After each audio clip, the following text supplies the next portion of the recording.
नमस्कार दोस्तों, मृत्यु आत्मा की कहानी। पुराणों के अनुसार जब भी कोई मनुष्य मरता है या आत्मा शरीर को त्याग कर यात्रा प्रारंभ करती है तो इस दौरान उसे 3 प्रकार के मार्ग मिलते हैं।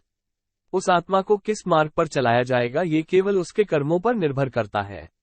ये 3 मार्ग हैं: अर्ची मार्ग, धूम मार्ग और उत्पत्ति विनाश मार्ग।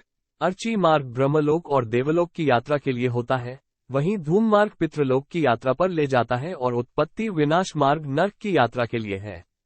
हालांकि सभी मार्ग से गई आत्माओं को कुछ काल भिन्न भिन्न लोक में रहने के बाद पुनः मृत्यु लोक में आना पड़ता है। अधिकतर आत्माओं को यहीं जन्म लेना और यहीं मरकर पुनः जन्म लेना होता है।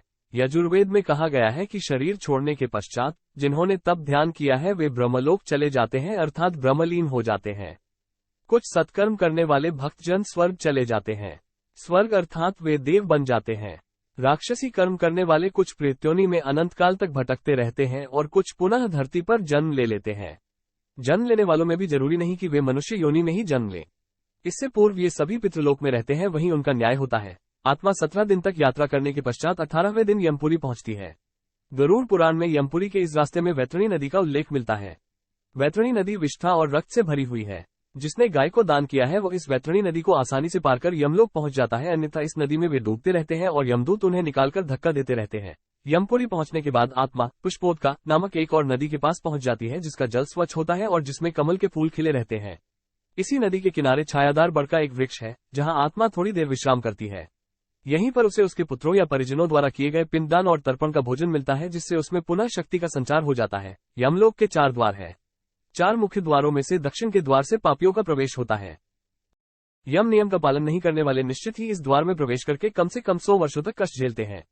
पश्चिम का द्वार ऐसे जीवों का प्रवेश होता है जिन्होंने दान पुण्य किया हो, धर्म की रक्षा की हो और तीर्थों में प्राण त्यागे हो।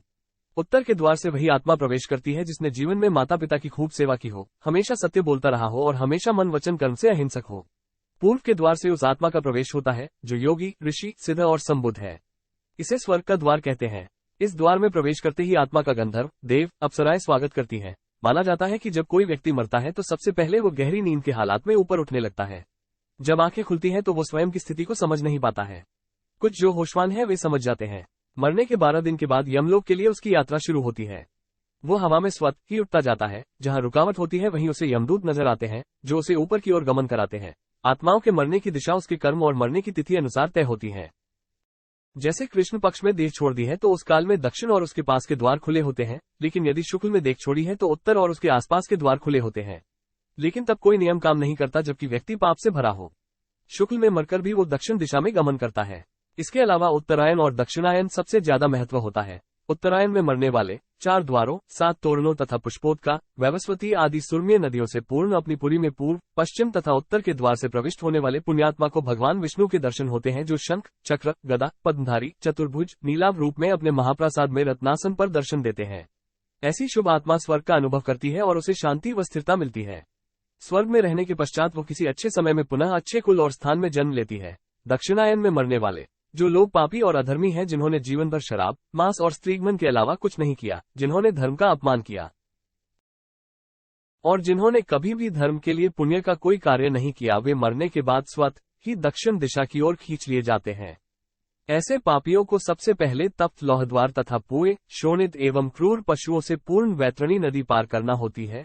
नदी पार करने के बाद दक्षिण द्वार से भीतर आने पर वे अत्यंत विस्तीर्ण सरोवरों के समान नेत्र वाले, धूम्र वर्ण, प्रलय मेघ के समान गर्जन करने वाले, ज्वालामय रोमधारी, बड़े तीक्ष्ण प्रज्वलित दंतयुक्त, संसी जैसे नखों वाले, चर्म वस्त्रधारी, कुटिल भरिकुटी भयंकरतम वेश में यमराज को देखते हैं। वहां घोरतर पशु तथा यमदूत उपस्थित मिलते हैं। यमराज हमसे सदा शुभ कर्म की आशा करते हैं, लेकिन जब कोई ऐसा नहीं कर पाता है तो भयानक दंड द्वारा जीव को शुद्ध करना ही इनके लोक का मुख्य कार्य है। ऐसी आत्माओं को यमराज नरक में भेज देते हैं। लाइक, शेयर, कमेंट एवं सुबक्रिबेद के माध्यम से विचार प्रकट करें।